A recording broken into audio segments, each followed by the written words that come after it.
If you watch enough movies, you know the rhythm by heart. Two stubborn leads who insist they despise each other, the rapid-fire, razor-sharp banter, and eventually the devastating third-act misunderstanding that threatens to ruin everything just before the credits roll.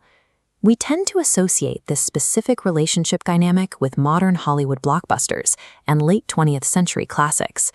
William Shakespeare was already dominating the box office with this exact formula 400 years ago. The definitive blueprint for the romantic comedy was written by William Shakespeare in his 1598 play, Much Ado About Nothing.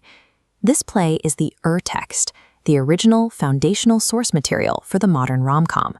Shakespeare used high comedy to expose how humans deploy biting words and elaborate masks to survive the pressure of societal expectations.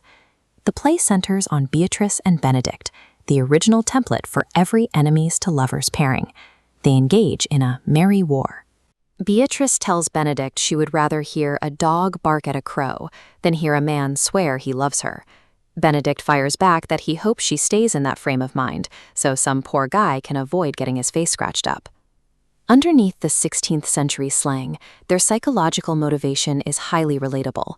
Both characters are terrified of vulnerability and rigid societal expectations. Their legendary wit serves as a meticulously crafted verbal mask, designed to protect their pride and hide their mutual attraction. To see how the plot forces them together, we must look at the 16th century pronunciation of the title. In Elizabethan England, the word nothing was pronounced identically to the word noting. At the time, noting referred to the act of eavesdropping, observing, and spreading gossip. The supporting characters weaponize this concept. They stage fake, highly flattering conversations about how much Beatrice and Benedick secretly adore each other, knowing the two are hiding nearby. They trick the pair into admitting their love through strategic eavesdropping. The central romance of the play grows from the manipulation of gossip and human vanity, rather than a traditional grand gesture. The play also features a secondary romantic couple, Claudio and Hero, whose storyline provides the mandatory third-act breakup that the genre requires.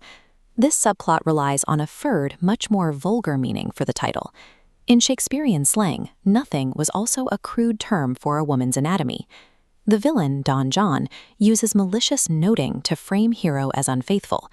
Believing the illusion, Claudio publicly shames and ruins her at the altar over her perceived lack of purity. This brutal tonal shift forces the audience to confront the dangerous nature of toxic male group mentalities and the fatal double standards applied to women of the era. This crisis triggers Benedick's pivotal turning point. Instead of siding with his male comrades, he breaks ranks, choosing to blindly believe Beatrice and vowing to defend Hero's honor. Benedick's choice to reject toxic male solidarity in favor of faith in a woman serves as the blueprint's true romantic climax. The plot resolves through a combination of literal masks, with Hero faking her death until she is unveiled at a masquerade wedding, and low comedy, thanks to a bumbling local constable who accidentally solves the crime.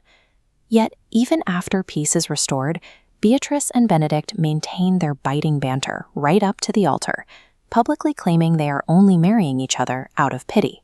Centuries after the ink dried on the pages of the first folio, this specific narrative structure remains the absolute gold standard for romantic comedies today. Much Ado About Nothing proves that the best romantic comedies endure because they expose the absurdity of our pride, our gossip, and our fears. Shakespeare taught us that to actually find real love, we eventually have to drop the performance.